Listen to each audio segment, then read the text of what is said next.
Department of Labor and Employment Bicol liwat na nagpagirumdum sa mga employer manungod sa pagtaon in 13th month pay sa saindang mga empleyado.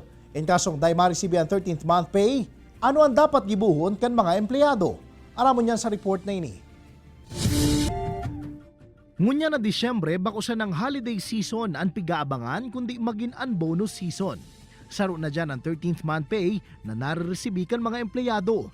Si Clarice na empleyado kan sarong insurance company, maugma ninhulitan na resibi na niya ang sa iyang 13th month pay. Mga extra naming mga pangregalo na bibili na dahil sa 13th. Matagal lang ubos.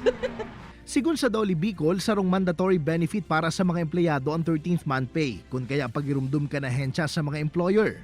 Again, reminder po sa ating mga employer, dapat po mai-release natin ang 13th month pay ng ating mga empleyado on or before December 24 this year. So ito po ay mandatory benefit ng inyong mga empleyado na kailangan po matanggap. Para man sa mga empleyadong day makakaresibi ka nasambitan ng benepisyo, day na kinakaipuhang magpasiring pa sa pisikal na opisina kan Dolly Bicol para magreklamo. Ninulita pwede na ining gibuhon sa paagikan online form ka na hensya na e-SENA o Single Entry Approach.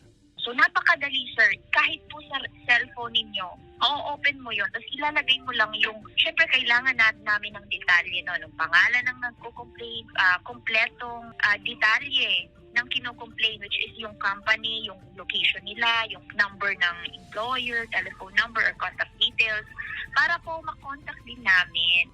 Katakod ka ini, puon Enero hasta Nobyembre ngunya na taon, maabot na sa 11,200 na reklamo ang naresibi kan Dolly Bicol. Kadaklan digdian manungod sa violation of labor standards. Dahil na itaong holiday as in separation pay, kabali na ang 13th month pay. Sa nasambitan ng numero, nasa 1,060 naman ang natawang solusyon kan ahensya. Maabot mas sa 27.6 million pesos ang naitaong monetary benefit sa 11,400 na mga empleyadong nagreklamo sa ahensya.